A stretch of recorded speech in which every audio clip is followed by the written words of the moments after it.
Ինչ է առաջարկում ձեր բուհը, որպեսզի գյումրեցի ուսանողները, շիրակցիները մնան այստեղ եւ չգնան մայրաքաղաք։ Մեր կարգախոսն է, որ մենք պատրաստում ենք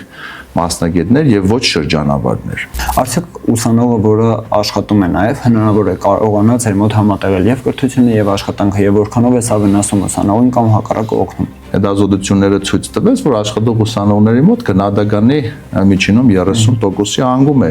նկատվում։ 100 ընդունված ուսանողից բուհը ավարտում է միայն 78-ը։ Հաջորդ հարցը ակադեմիական քաղաքի մասին է, որը մեծ ռիսկ կա, որ դատարկելու է մարզերը։ Մենք ինչ ենք ասում ենք, ինչի՞ բոլոր կլաստերները տանում Երևան։ Շատ ավելի հանգիստ է Գյումրին, շատ ավելի բեռնաթափված է Գյումրին, շատ ավելի գնային առումով ավելի հարմար է, քան Երևանը։ Ինչի՞ չբերենք եւ հյուսիսում ստեղծենք հզոր տեխնոլոգիական համալսարան, բայց ես շատ կուզենայի, որ երբ որ իրենք օրակարգեր են մշակվում, այդ թվում հանրապետական, նաեւ լսեն մեզ, որովհետեւ երբ որ դու գալիս եւ տեսնում ես, որ այդքան արդյունք է ստեղծվել եւ այո տեղում գնահատում ես այդ արդյունքը,